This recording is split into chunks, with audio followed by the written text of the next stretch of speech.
Western Australia. Excruciating heat, red sand everywhere and only about one person per square kilometer. Doesn't sound too appealing, right? But there is so much more to it. I'm currently road tripping one of the least populated stretches of land on the entire planet, and I'm bringing you along to show you that Western Australia is much more than just an empty stretch of red desert. With its great beaches, blue waters, green lush forests and an abundance of natural wonders. So let's buckle up and explore Western Australia together. After a 5 hours flight from Kuala Lumpur, I arrived in Perth, where I spent about 7 days.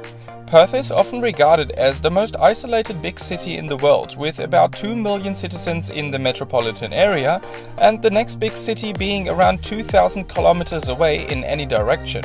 I spent my days less so on sightseeing, but more on administrative things. But I still managed to see a few things in Perth, like the Botanic Garden and the Fremantle Beach with a few people from my hostel. However, I wanted to get out and about ASAP, so I bought myself a car straight away and left Perth southbound for a first little road trip. My first stop was gonna be Bunbury, about 100 kilometers south of Perth.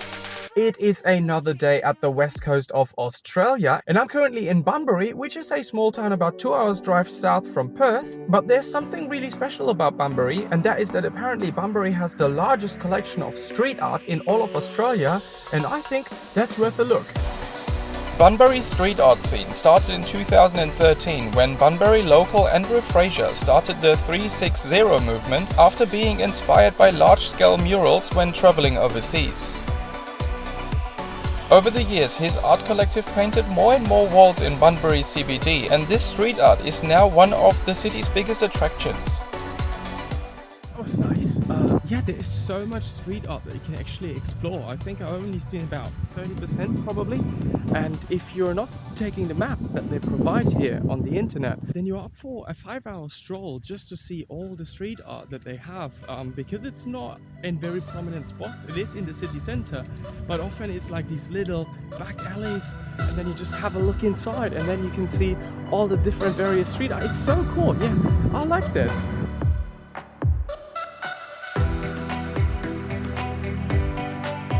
I went on exploring some more of Bunbury's landmarks, like the Lookout Tower, and eventually sat down at one of Bunbury's great beaches, right by its historic lighthouse, another of Bunbury's landmarks.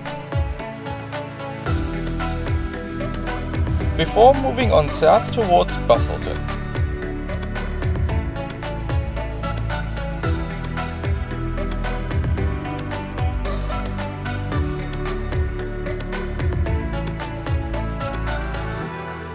It is another day in Western Australia, and I'm currently in Busselton. I camped just outside of Busselton, about 10 minutes from here, and it was the picture perfect place. I had a beautiful breakfast this morning right at the beach. It was so nice. But now I'm about to check out Busselton, which I think doesn't offer too much, but there is one thing when in Busselton that you have to check out, and that is the Busselton Jetty, which at I think 1.84 kilometers length into the sea, it is the longest timber jetty in the southern hemisphere, and I think that's worth checking out, right? But yeah, let's get outside, let's prepare, and then onto the almost 2-kilometer Busselton Jetty.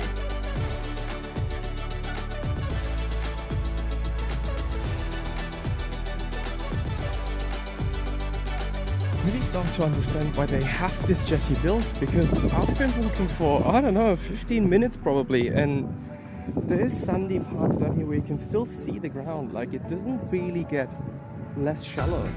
Seems we made it, finally. It was probably a 15-20 minutes walk or something, I don't know.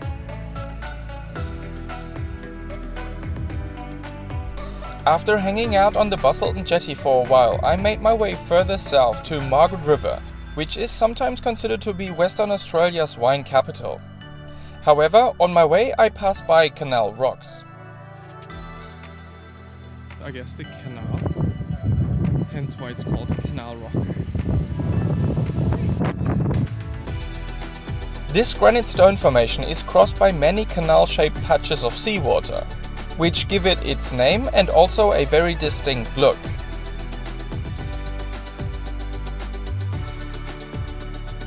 Arriving in Margaret River, the weather was not ideal and I used a few hours of sunshine on my first of 2 days to do a walk to the Granite Falls and check out a few beaches.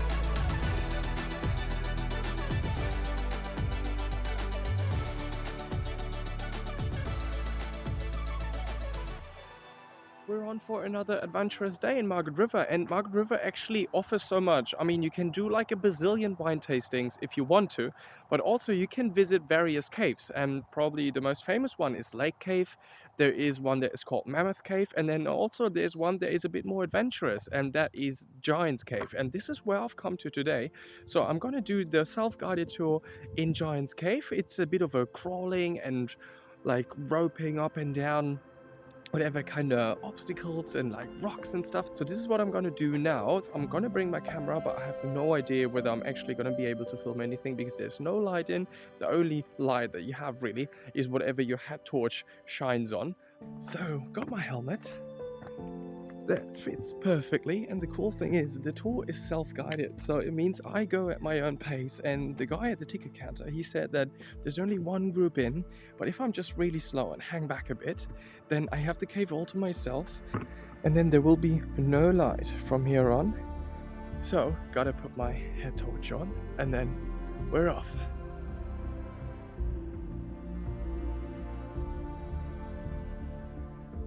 The best thing actually is that there's no one around. Like usually in all these caves there's so many people and you just have the voices everywhere, and then sometimes kids screaming and all these things.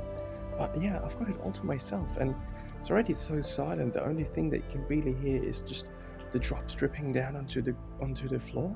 That's literally everything you hear. It's great. Beginning my descent down into the cave, the daylight slowly faded, and soon I found myself on my own in this rather incredible mix of total darkness and silence, roaming around the cave for about 1 hour.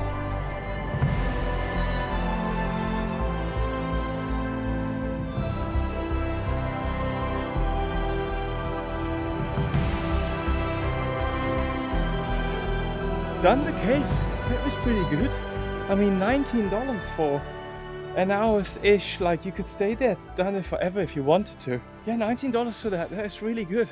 In Sydney or so, you pay that for, I don't know, a large coffee and a croissant or something like that.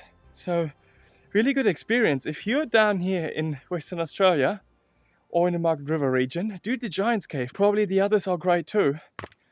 So now that I've done the cave, it's about 12-ish now, probably 11, I'm not sure yet, didn't check my phone.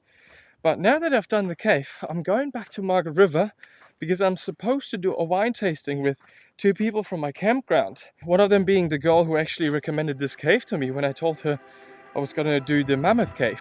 Which way? Oh, Giant's Cave car park. It says that, so great. Let's do that, see you later. Wine tasting was a great way to delve into Margaret River's wine culture for only $10.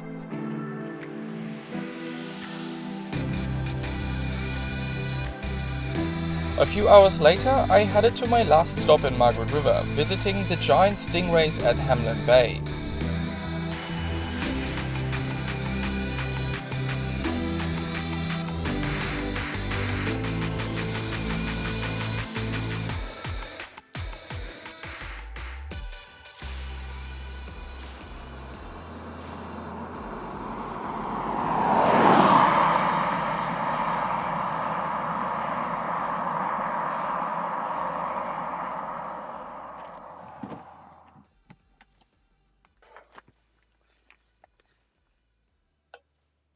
Good morning from somewhere in nowhere. I don't really know where I am. I'm on my way to Denmark. Wanted to stop by a different camp place yesterday, but then I felt like, it's still too early-ish to camp. And I drove 100 kilometers more. I think I'm not far away from Denmark now. It should be probably in about an hour's drive. And yeah, there's literally nothing. It's just this road.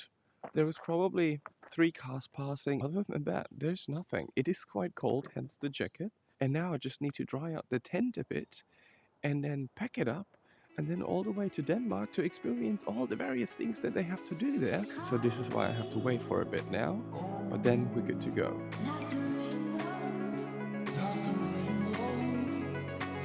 Before even reaching Denmark, I stopped by the Tingle Tree Forest in the Valley of Giants to do the treetop walk that people kept recommending to me, and I would not be disappointed.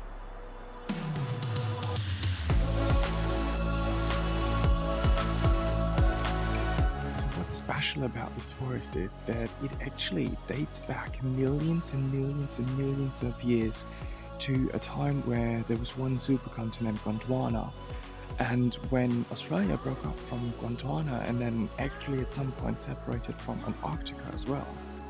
That is where, there was a lot of climate change in Australia, but here in the very southwestern part of Australia, there was not too much of a climate change, so all the species that you find here, like fungi, the trees, some of the animals even, they have really close relationships to the species that were existent in Gondwana back 100 million years, or I don't know how long it's been. This is basically a bit of a time capsule back to the time when we had one supercontinent, and this is what's left of it. That's so interesting. Walking the treetop walk gives you a great opportunity to take in this beautiful place from a unique angle. However, I recommend coming here really early to have the place all to yourself and to be able to listen to all the beautiful bird noises around you.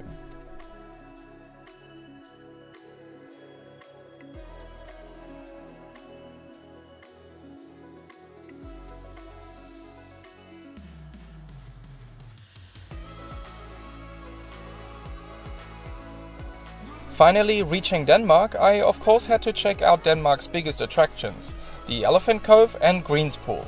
Two beautiful coves set right next to each other, which not only provide you with insane colors, but a great opportunity to check out some sea life while going for a little snorkeling trip.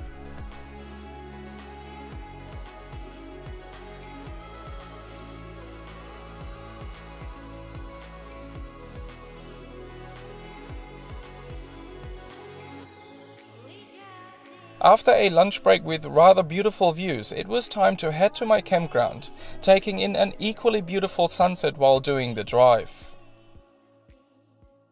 Good morning. It is day 7 or so on the road on my little south side west coast road trip, all the way from Perth via Bunbury, Busselton, Margaret River, and now in Denmark. And I stayed here on this beautiful little campground, which is honestly so nice. I stayed here for 2 days. I'm leaving today to Albany, which is about a 50 kilometers drive from here to Albany, and then I do a couple of bits and pieces that are around Albany. Also, I need to do some laundry there in the laundromat, and also to stock up on groceries in Aldi because, well, it's not as expensive as the tiny supermarket they have here in Denmark. But anyways, let's get the tent down, hop in the car, and then off to Albany. My first landmark in Albany was gonna be a cliff skywalk called The Gap, which was set up here a few years ago to enable people to view the impressive sight of waves crashing against the stone cliffs. The ocean is near, where you dug a hole and buried my fear. After a quick editing session in the laundromat, I went on exploring and drove to the Granite Skywalk at Mount Barker. So the last one for today is going up to Castle Rock, which is this Granite Skywalk kind of thing. The walk is about 1.5 hours, I was told, and I have about 1.5 hours until the sun goes down, but it's going to be an interesting one.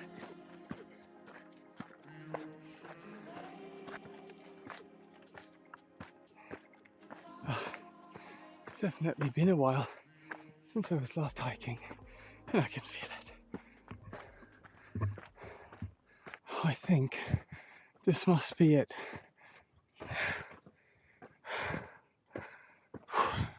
Okay, I need to put the camera away, otherwise that ain't doable.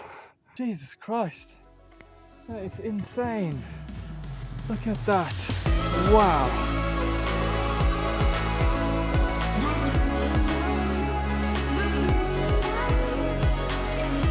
I mean, what can I say? If you're in the area, do the Skywalk because it is freaking amazing. So while I said I was gonna stay here until the sun sets, it gets really cold. The sun is just about to hide behind this mountain there. And it gets really cold already. And me being as stupid as I am, I didn't bring anything more than this tank top. And I don't want to freeze to death on the way back. I think now it's time to get down, get into the car. So I guess see you tomorrow if there's nothing else happening today.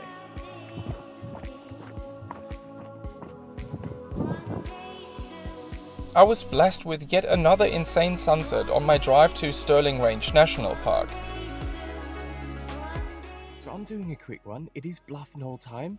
It's about 5 o'clock in the morning. I'm at Stirling Ranges National Park and I'm trying to climb up the highest peak of Western Australia in about 2 hours to be ready for sunset. And I'm already a bit late, so this is why I hurry up, so see you at the top.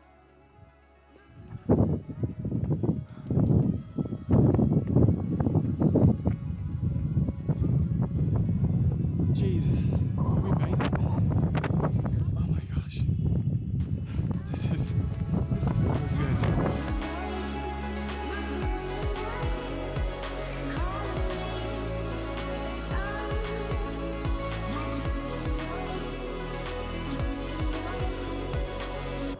We finally done it. So that was the sunrise. It was so nice. It was one of the most beautiful things I've seen in a while. I'm pretty sure about that. And I've just kept sitting here. There was a couple of people who got here before me, and they left straight after the sun was kind of visible. I was like, why that? So I don't know, but I'm just sitting here, just enjoying everything, enjoying the view. It's just a bit cold, so I thought I was packed and warm enough, but I'm not. Like, I have the jacket, I have a hoodie and a shirt, but it's not enough. But anyways, it's super nice. It's just so peaceful. It's so nice to sit here. There's just like 5 other people or so with me on the peak, but they're just somewhere over there. I can't even see them. I mean, this is life. This is so good. I don't know. Lost for words, really. We found ourselves some sand dunes. A salt lake. That's so cool. Now we are on the way to Bunbury National Park. About 3 kilometers into the hike, so 6 to go.